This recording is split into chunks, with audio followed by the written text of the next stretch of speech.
Hello guys, welcome back to my channel trader Athin. আজকে তোমার সঙ্গে দুটো স্টক নিয়ে আলোচনা করব, যেগুলো এখন বাই করার জন্য আমাদের স্ট্র্যাটেজি হিসেবে ক্রাইটেরিয়া পূরণ করেছে। তা তোমরা চাইলে এখন বাই করতে পারো, কিন্তু নিজেরা অ্যানালাইসিস করে। এটা জাস্ট লার্নিং পারপাসে ভিডিওটা বানানো হচ্ছে। তা তোমরা নিজেদের অ্যানালাইসিস নিজেরা করে নেবে। ওকে, তো চলো ট্রেডিং ভিউ অ্যাপ্লিকেশনটা খুলে নিলাম।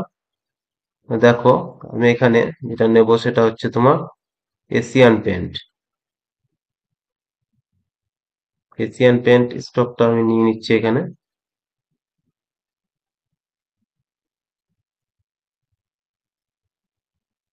দেখো, এশিয়ান পেন্টটা আমাদের যে স্ট্র্যাটেজি, ঠিক আছে, সেই স্ট্র্যাটেজিটা হচ্ছে SMA স্ট্র্যাটেজি। SMA স্ট্র্যাটেজি যদি কি সেটা কেউ না দেখে থাকো, তাহলে আমার অলরেডি SMA স্ট্র্যাটেজি নিয়ে ভিডিও বানানো আছে, তোমরা চাইলে সেখানে গিয়ে কিন্তু দেখতে পারো। তার জন্য তোমাদের আমার প্লে লিস্টে গিয়ে সুইং ট্রেডিং লার্নিং ভিডিও যে প্লে লিস্টটা করা আছে সেখানে গিয়ে তোমরা কিন্তু SMA স্ট্র্যাটেজিটা দেখে নিতে পারো, এবং সেই স্ট্র্যাটেজি বেসেই কিন্তু আজকের এই ভিডিওটা দেখো। SMA স্ট্র্যাটেজিতে যেটা বলেছিলাম সেটা হচ্ছে তোমার সবার উপরে থাকবে 200 SMA, তারপর 50 SMA, তারপর কিন্তু 20 SMA। 200 SMA black, 50 SMA red, আর গ্রিনটা হচ্ছে তোমার 20 SMA। তার নিচে থাকবে ক্লোজিং প্রাইস। তাহলে দেখো আমাদের সেই কিন্তু ক্রাইটেরিয়া মিট করেছে এখানে। তাই মিট করেছে না, ঠিক এই ক্যান্ডেলটাতে। এই স্ট্র্যাটেজিগুলো, আমার যে স্ট্র্যাটেজিগুলো আছে, এগুলো একদিক থেকে যারা ধরো সার্ভিস করে কিংবা যারা বিজনেস করে, তাদেরকে হয়তো মার্কেট টাইমে তাদের সময় হয় না, তাদের জন্য এই স্ট্র্যাটেজিগুলো একদম উপযুক্ত, এবং তারা এই স্ট্র্যাটেজিগুলো ব্যবহার করে তোমার 30 থেকে 40% ইজিলি ইনকাম করতে পারবে ইয়ারলি এভারেজ। তা দেখো, তাহলে কিন্তু এখন এই স্ট্র্যাটেজিটা কিন্তু মিট করেছে, তাহলে আমাকে কিন্তু এখানে এখন বাই করা যেতে পারে। ওকে, আর সেল কখন করব? ঠিক তার উল্টোটা, যখন এই যেমন এখানে আছে দেখো 200 সবার নিচে থাকবে, তারপর রেড থাকবে, তারপর গ্রিন থাকবে। ওকে, ঠিক তার উল্টোটা, এবং ক্লোজিং প্রাইস তার উপরে, সেখানে গিয়ে আমরা কিন্তু সেল করব। শুধু স্ট্র্যাটেজি দেখলে হবে না, যারা ক্যান্ডেলস্টিক প্যাটার্ন, চার্ট প্যাটার্ন এগুলো না জানো, সেগুলোর ভিডিও বানানো আছে আমার প্লেলিস্টে, গেলে তোমরা কিন্তু সেগুলো পেয়ে যাবে। আর এই স্ট্র্যাটেজিটা আমাদের যে R40 বেস্ট স্টক আছে সেই স্টকে কিন্তু অ্যাপ্লিকেবল, আদার্স কোনো স্টকে নয়। আর সেটা যদি তোমরা R40 স্টকের লিস্ট যদি পেতে চাও, তাহলে আমার টেলিগ্রাম গ্রুপে জয়েন হয়ে যাবে। টেলিগ্রাম গ্রুপের লিংক আমার ডেসক্রিপশন বক্সে দেওয়া আছে। ওকে, আর এই ভিডিওর কমেন্ট বক্সে আমি টেলিগ্রাম গ্রুপের লিঙ্কটা দিয়ে দেবো। ঠিক আছে, এখানে আর একটা স্ট্র্যাটেজিও কিন্তু ক্রাইটেরিয়া পূরণ করেছে, সেটাও দেখো। সেটা হচ্ছে 52 উইক হাই এবং লো। এই ভিডিওটাও কিন্তু 52 উইক হাই এবং লো, এই ভিডিওটাও কিন্তু বানানো আছে। সুইং ট্রেডিং লার্নিং ভিডিও সেই পেয়ে যাবে তোমরা ওখানে প্লেলিস্টে গেলেই।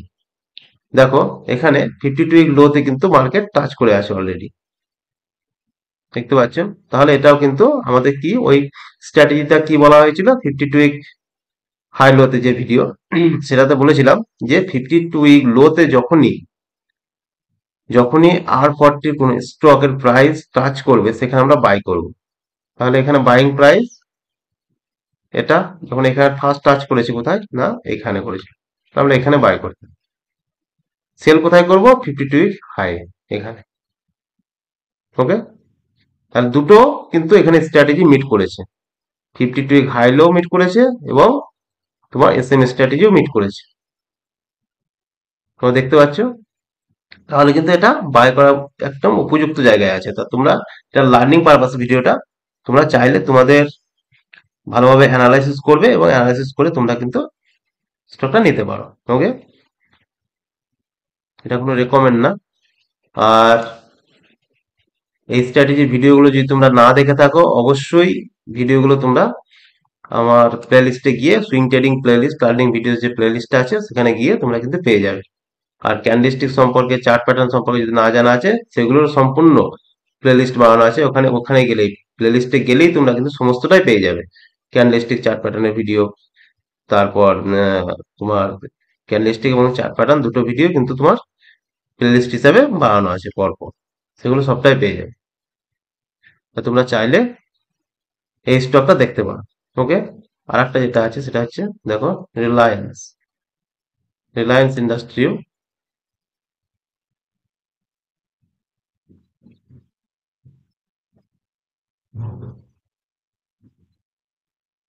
এখানে কিন্তু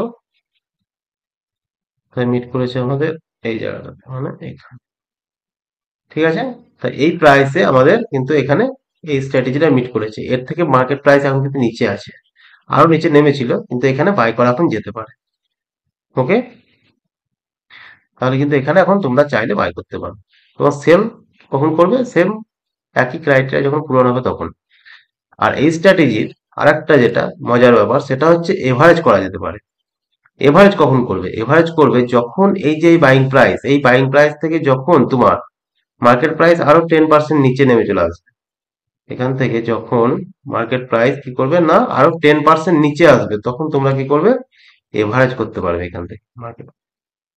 কিন্তু দেখো এখানে 10% আসেনি, এটা 10% মানে মোটামুটি প্রায় 1200 হবে। হ্যাঁ, এতটা যখন আসবে তখন কিন্তু তুমি আবার এভারেজ করতে পারো। না হলে তুমি করলে না, তোমার টোটাল ক্যাপিটালের আমাদের যে রুলস 3%, সেই 3% তোমরা এখানে লাগালে এবং সেটাকে ট্রেড করলে। আর যদি আরো 10% নিচে এলো, তখন তোমরা তারপরে যে 3% তোমার টোটাল ক্যাপিটালে, সেই 3% নিয়ে এভারেজ করবে। এবং এভারেজ করার পর তোমরা সেখানে এভারেজটা তোমরা কি করবে? কোথায় সেল করবে? না, এভারেজটা এই যে ফার্স্ট বাইং প্রাইস সেখানে কিন্তু তোমরা সেল করে দেবে। ওকে। এবং সেরকম কোনো সিচুয়েশন এদিকে তৈরি হয়েছে কিনা একটু দেখা যাক। যদি হয়ে থাকে তাহলে,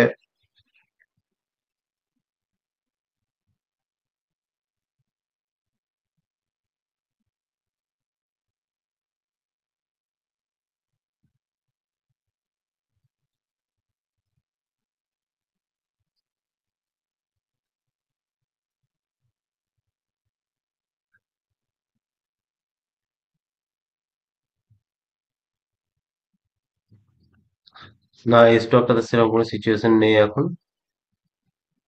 চলো অন্য একটা স্টকে দেখি।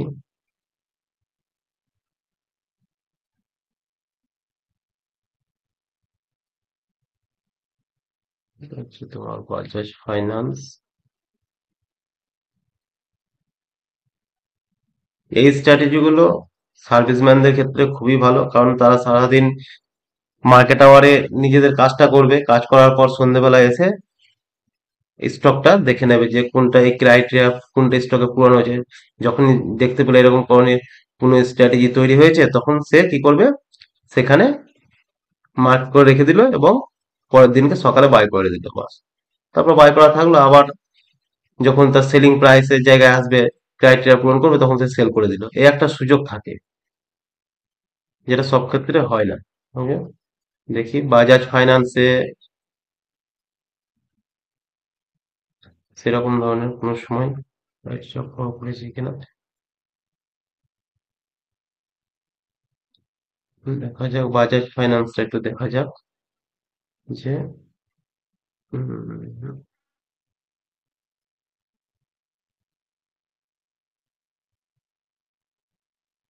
এই ক্যান্ডেলে, এখানে বাজাজ ফাইন্যান্স বাই করা হচ্ছে। দেখো, এই স্ট্র্যাটেজিটাতে খুবই প্রফিটেবল স্ট্র্যাটেজি এটা। এরপরে এখানে কি এসছে? 10%। দেখো, দেখো এখানে, দেখো এভারেজটা দেখো এবার। এভারেজটা কিভাবে করবে? এভারেজ যখনই পাবে এই ধরনের স্টকে, এভারেজটা ফার্স্ট, এভারেজটা প্রথমে করবে অবশ্যই। কারণ এভারেজে প্রফিটটা খুবই দ্রুত দেয়, তার কারণ হচ্ছে একটাই, যে প্রাইসটা প্রয়োজনের থেকে বেশি সস্তা হয়ে গিয়েছে, যার কারণে খুব দ্রুত এভারেজ প্রাইস থেকে কিন্তু রিটার্নটা দ্রুত দেবে। তাহলে এখানে এভারেজটা দেখো কোন প্রাইসে আসছে একটু দেখে নি। এখানে যদি আমার বাই হয় 10% মানে এখানে এখানে একটা আমি মার্ক করে নেবো। এই ওকে, দেখো।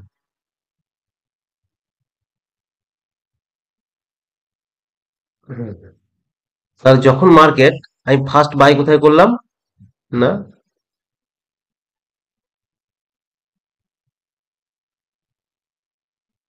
এইখানটাতে, এই ক্যান্ডেলে। ওকে, তাহলে এই ক্যান্ডেল থেকে বাই করার পর সেল কোথায় করেছি একটু দেখে নি। সেল করবো আমি ঠিক তার উল্টো। এটাতে ক্লোজিং প্রাইস নেই। এ দেখো, এখানে দেখো, এখানে দেখো মার্কেটের সবার নিচে 200 এসএম আছে, তারপর 50 এসএম এ, তার উপরে 20 এসএম এ, কিন্তু ক্লোজিং প্রাইস কিন্তু এখানে কিন্তু মিট করছে না। ঠিক আছে, দেখেছো ক্লোজিং প্রাইস মিট করছে না এখানে। তার জন্য আমার এখানে সেলিং হবে না। সেলিংটা হবে কোথায়? না, যেখানে মিট করবে, এই ক্যান্ডেল। ঠিক আছে, কতদিন হচ্ছে তাহলে? 208 দিনে 93%। দেখতে পাচ্ছ কত বড় প্রফিট। এবার তার মাঝে আমি কি পাচ্ছি এখানে? তোমার এভারেজ করতে। তাহলে এভারেজটা দেখো এবার, তোমার এভারেজটা দেখিয়ে দিচ্ছি না। এভারেজটা আমি কোথায় করছি না, ফার্স্ট টাচ করলো আমার এখানে, সেল করব এখানে, 4 দিনে 10.5%। বুঝতে পারছো?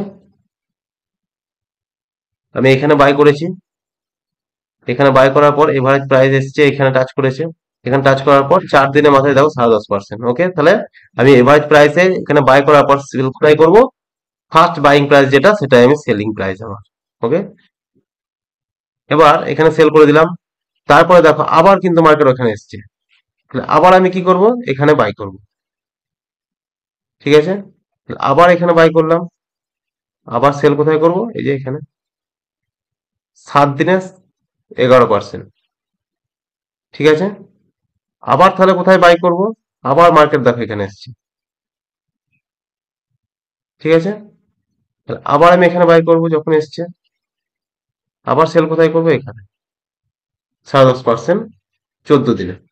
তাহলে এই এর মাঝেই দেখো আমার ফার্স্ট, এটার মাঝে কিন্তু আমি 3 বার এখানে এভারেজ করতে পারছি, মানে 3 × 30, প্রায় 31% এখানে আমি পেলাম, এখানে 31% পেলাম, এখানে কত পেলাম? 93%, মানে প্রায় 120%, 208 দিনে আমার কিন্তু গেন হয়ে গেল। তাহলে বুঝতে পারছো এভারেজ প্রাইসিং, এভারেজটা যখনই পাবে তখন কিন্তু এভারেজটা সবার আগে করবে। এভারেজে প্রফিট খুব দ্রুত দেয়। ওকে, তুমি হয়তো দেখলে তাহলে বাইং প্রাইস থেকে নিচে নেমে গেছে, কোনো ব্যাপার নেই, তুমি বাইং প্রাইস নিচে নেমে যখন গেছে তখন কিছু এভারেজটা আছে, তখন এভারেজটা আগে নেই না, এভারেজটা আগে করে না। ওকে, তো এভারেজটা এভাবেই করতে হবে। তো আশা করি বুঝতে পারলে। তো আমি দুটো স্টক তোমাদেরকে বললাম, একটা রিলায়েন্স আর একটা হচ্ছে এশিয়ান পেন্ট। আর একটা দিচ্ছি, দেখো এখন বর্তমানে যে পজিশন আছে আর কি, সেটা হচ্ছে ডাবর। ডাবরটাও সেম পজিশনে রয়েছে।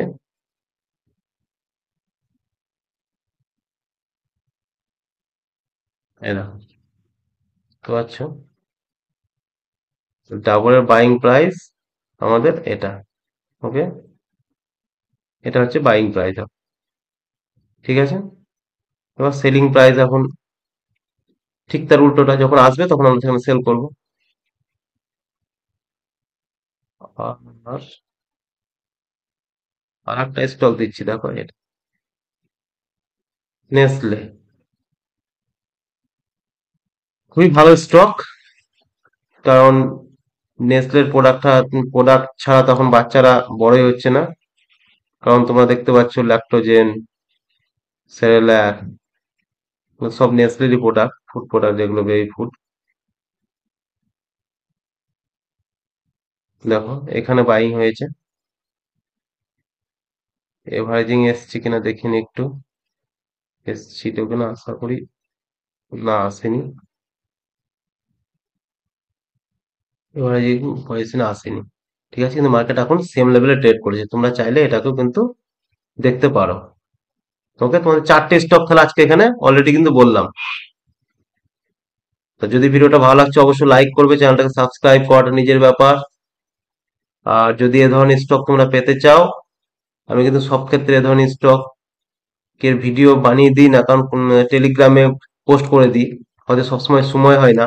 এবং যখন দেখা যায় হয়তো এই ধরনের সিচুয়েশন তৈরি হলো, সময় পেলাম না, হয়তো সেটা সঙ্গে সঙ্গে দেখে টেলিগ্রামে পোস্ট করে দিই স্টকটা, এটা এটা এখন বাই করা যেতে পারে।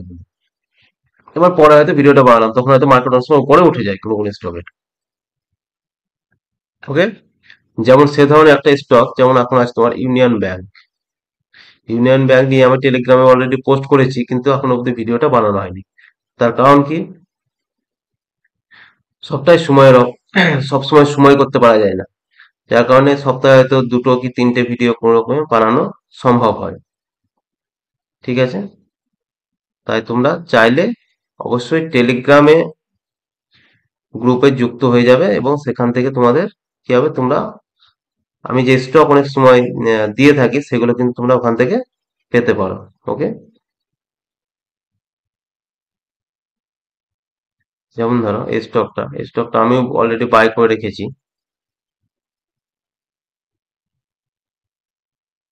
দেখো, এই স্টকটা অনেকটাই নিচে আছে তার অল টাইম হাই থেকে।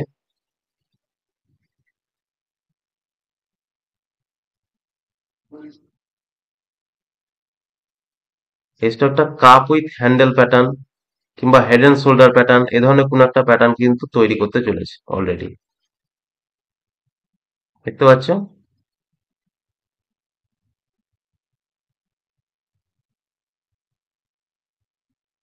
এই যে, এবার মার্কেট হয়তো একটু এদিকে আসবে, এভাবে নেবে। ঠিক আছে, তাহলে কি হবে, মার্কেটটা reverse head and shoulder pattern এটা হতে পারে। ঠিক আছে, এ ধরনের কোন একটা প্যাটার্ন তৈরি করে কিন্তু মার্কেটটা উপরে যাবে। ঠিক তার জন্যই আমি কিন্তু মোটামুটি এসব জায়গাতে বাই করে রেখেছি অলরেডি। এসব জায়গাতে আমার বাইং হয়ে আছে।